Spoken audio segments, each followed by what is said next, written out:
Hey everyone, it's Karen, and on today's episode, I'm going to be talking about online students. As you all know, this channel is starting to turn into all about college, returning to school, kind of helping those that are struggling as either like a first-time student or online student, or just anything in general about college. Because I'm really big into always assisting others when they are willing to change their life for themselves and for the better. So again, let's talk about an online student. Managing the online learning experience. Navigating the virtual classroom is one of the tips that is offered and a strategy for expert online learning, including study skills, participating in online discussions, utilizing digital resources, and communicating with professors remotely. The second one is time management hacks for online students, practical advice on balancing academic responsibilities with a personal life, including techniques for setting priorities, creating effective schedules, staying organized, and avoiding procrastination. So I'm going to kind of piggyback off of that second tip, only because I really feel like time management is a big deal that we all struggle with because we're always working. Like, we have to continuously do other stuff for others, and we don't really have a lot of time for us. So being able to say no to somebody is really helpful. So what I mean by saying no is someone, hey, you want to hang out this weekend? No, I have to do my homework. Or, hey, you want to do this after work? No, I have to, like, please. I know that you're wanting to hang out with them or whatever, like, the case may be. Again, this is just an example at hand. But, like, time management for that is saying no. Another way for like time management is when you are a busy worker, like me. I'm an online student who has a job Monday through Friday, so I obviously work. But what's good for my job is I actually am an admin, so I'm at a desk, so it's easier for me. But again, however, I do know that there are other people that do not have access to a laptop 24/7 in front of their face. So they can only work on their homework like during their breaks, if they get breaks. However, your job allows you to do so. But the third tip, because there's only 4 tips, the third one is overcoming online learning challenges. Addressing common struggles such as technical difficulty, staying motivated, battling distractions at home, and maintaining a focus in a remote environment.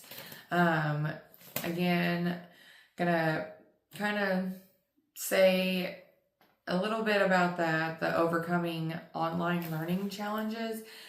Again, so this is my first time ever being an online student as of last August, so a whole 1 year in this month. But I would say that was, I mean, I've always been a nerd, so I'm pretty smart in a lot of things, but it was just such a struggle trying to understand how to not be a classroom kid or student and how to be an online student. That's always the biggest thing that I have issues with, because again, I'm a hands-on, like, visual learner, gotta pay attention, but like focus here. So that was my biggest learning objective that I had to deal with, was that. But again, I'm wishing I had all this before I started college, so I could have like learned a little bit before I actually did it. So that's why I'm creating this little channel of tips for college kids. So the fourth one is the Self-Discipline Survival Guide. And what I mean by that is focus on developing and maintaining self-discipline, a crucial skill for online students, including strategies for setting goals, building routines, and staying accountable. And then I'm going to move along to the next session, which is all about students and their mental health. Again, I am always big on mental health because we have to be, because if we aren't happy up here and in here, then we cannot be happy in our studies. So the fifth tip they had for this is the Online Student Guide to Stress Management. It explores techniques for reducing stress and anxiety related to online coursework, deadlines, and the pressure to perform well. Building a support network virtually is always helpful. So tips for that is staying connected with your classmates, forming online study groups, finding mentors, and utilizing available university resources to combat feelings of isolation. So like for online students in your My Portal or whatever your university calls it, I always call it My Portal because that's what they called it. My first year in school, so I'm just so used to that. But like in your My Portal, you'll go to your class. So my last class was Intro to Fiction, I believe. So, but it'll say once you click into your class, up on the top, they'll have like a classroom list, or again, however your university says it. It'll have your list of classmates. So you can like email with their emails. So their college emails, so that you can email them. And I think that was really helpful. Again, I don't have time to need somebody. I can do stuff on my own. Again, since I work and I do college at the same time, I have computers in front of me. I don't need to really communicate with anybody. I've never been that way anyways. I've always been, again, the lone nerd. So I do it that way. But for others, I know a lot of people need like social interaction. So that's just a helpful tip for the ones that do need social interaction. And then staying motivated in a remote world. That, again, not for me. I'm always motivated to get whatever I want done. Again, I've been like that since I was a child. I feel like my school kind of pounded that into me. Plus, I was so stuck on getting out of my childhood place. I wanted my own place of my own where I was happier.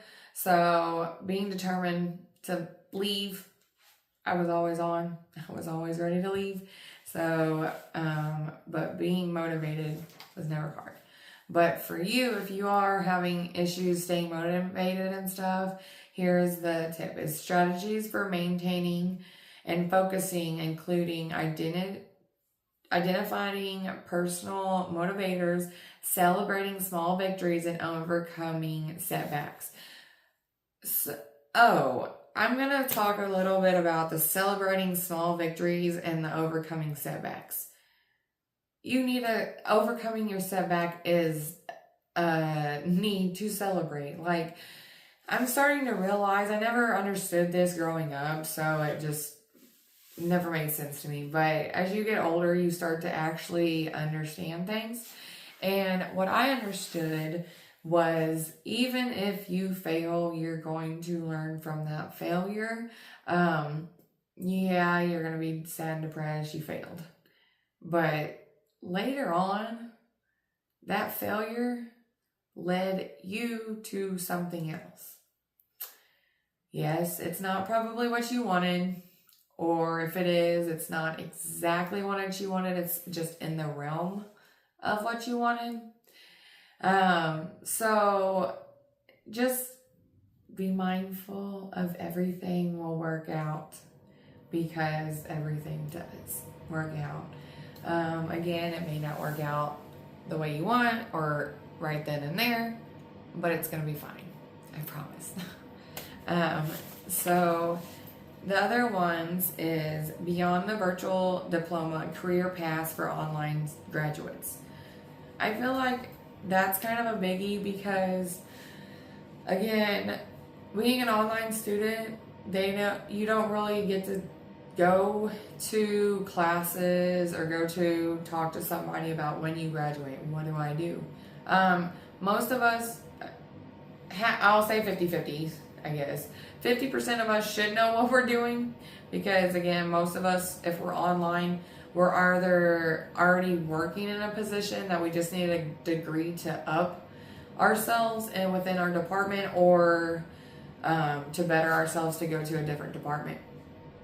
So most of us, again, like I said, I know what I'm going to do when I graduate, and I'm ready for the 2 years to be over with because I'm ready to have my art building. So, but interviewees with professionals who are successfully transit from online learning to rewarding careers, sharing their insights and advice.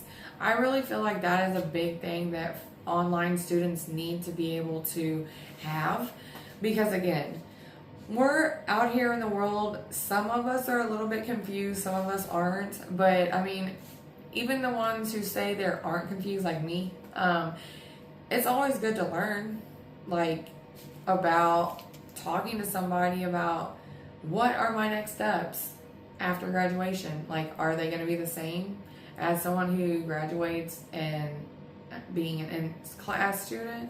I just feel like there's so many questions and stuff that, I don't know, maybe I just overthink a lot, which I do, but I want to know everything about what is going to happen, what I'm getting myself into, and I just feel like a lot of people don't really tell you that. Again, being a first-time college student and a first-time student to even graduate high school in my family, well, I guess second, because she graduated, but my mom graduated, but like, it was, I don't know, it was a year after. It was, yeah. But just being a first time anything is really hard for somebody if they truly don't know what they're needing to do. You can go in there and just look so dumbfounded, like deer in a headlight, stare, what am I doing? Like, I know I want to do something, but I need the tools and I need somebody to help me. So that's a really big thing, I felt like. And then networking with digital age.